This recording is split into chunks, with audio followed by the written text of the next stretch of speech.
This portion of CardioSource Video News is supported by the makers of Xarelto.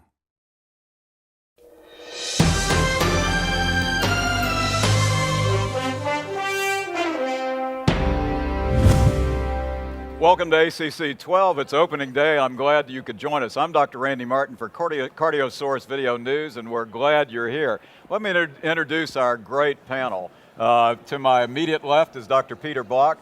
Peter is Professor of Medicine and the Director of the Structural Heart Program at Emory University Medical School in Atlanta. Next to Peter is Dr. Athena Pappas. Athena is an Associate Professor of Medicine at the Brown Medical School and also at the Rhode Island Hospital. And Dr. Chris Cannon, who many of you know. Chris is Professor of Medicine at the Harvard Medical School and Senior Investigator of the TIMI study group at the Brigham and Women's Hospital. So here we are again. Here we are again. It's fabulous, fabulous crowd. So there are late-breaking trials this morning. Chris, TIMI 50 came up. Tell us a little bit about it.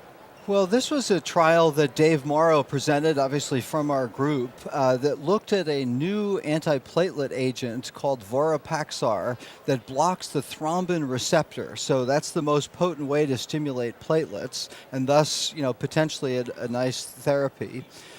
What was seen in 26,000 stable patients with atherosclerosis, 20,000 were post-MI, 5,000 with prior stroke, and remainder with PAD, that the overall benefit was seen with a p-value of 0.001, about a 12 to 13% reduction in cardiovascular death, MI, or stroke when adding the new PAR1 antagonist on top of aspirin and clopidogrel in the majority, but background therapy varied by the disease state. But there was also an increase in bleeding, about a 50% increase in bleeding. Absolute bleeding increase is modest.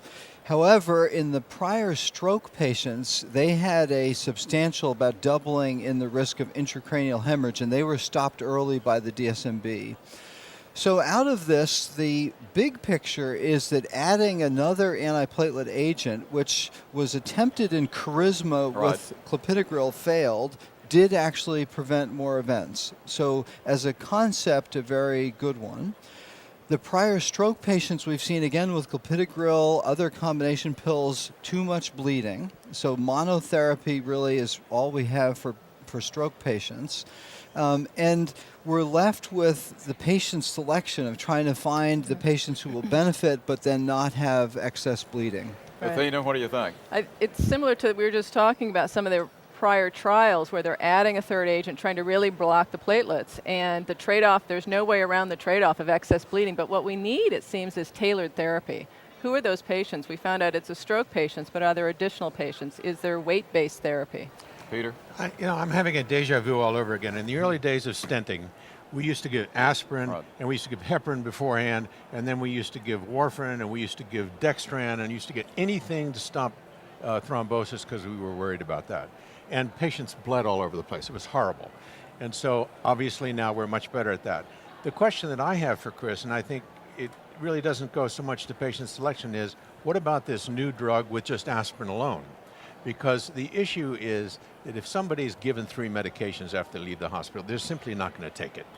And it would seem to me if we could tailor the aspirin-clopidogrel combination to aspirin and something that may be a little bit better than clopidogrel, that would really be a good thing to know about. Yeah. And this study doesn't tell me that. Well, very interesting, and that has been seen adding, obviously, warfarin on top of aspirin and clopidogrel. The 3 versus 2 is a bleeding. Here they found and analyzed it many ways that the benefit and relative bleeding was the same regardless of whether you were on aspirin alone, and there were some patients in the trial, or aspirin clopidogrel or the other combinations.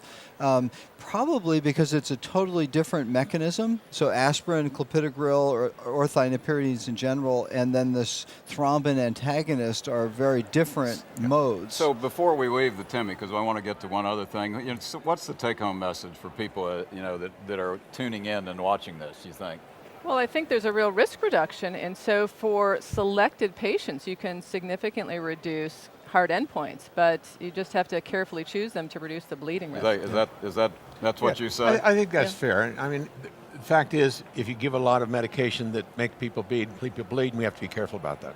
So we have another thing that piqued your interest a little bit. You want to tell me about it? Well, I mean, is this the RESET trial? Is that what we want to talk I think about? let's go with Yeah, that. the RESET trial is an interesting trial having to do again with antiplatelet agents after stent implantation. This is a zodorolmus stent, and the question was, could they stop at 3 months rather than standard therapy going out to a year? And the short version is yes, you can. No difference in outcomes. I think that's an important step because nobody likes to take drugs longer than they need to. The problem with this study, and the investigators are very upfront about it, is that they stop the trial at 3 months and in 1 year, and they don't really know about the much longer term outcomes. And much of late stent thrombosis, of course, can occur after 1 year, even though the numbers are small. So yes, this is an interesting study. I think it tells us we can stop dual antiplatelet therapy after 3 months in some people in this stent population. But I don't think that we can sort of extrapolate and say everyone can stop after 3 months. I don't think that's fair to say. Athena, what do you think? I would agree, and I think, again, the issue is, we've seen this, are there patients that you can't stop at 3 months? Can we choose those patients? Can we find them up front? And does it apply then also to all the stents out there, or is it specific to this Well, it may have to do with size of stent too. I mean, a great big stent has less chance of thrombosis And do we know than a that? small one. No, they did not. Chris, final thoughts on this? You know, here it's a moderate sized trial, so not definitive, but the theme that we've seen of the last 3 or 4 trials of not seeing a benefit of the extended therapy, I think is making us and myself in particular back away from the indefinite because there's ongoing bleeding risk, so that the 1 year is looking a little firmer. Right. And I've heard in Europe a lot of people are adopting a 6-month time frame, but certainly a year, but it used to go on for years. Right. And I think out of this contributes to evidence saying that maybe there is a more discrete time where that benefit risk is helpful. Super. Okay. Well, Great. we're going to good information. We're going to take a very short break. We want you to come back because we've got some more exciting information from the late-breaking clinical trials.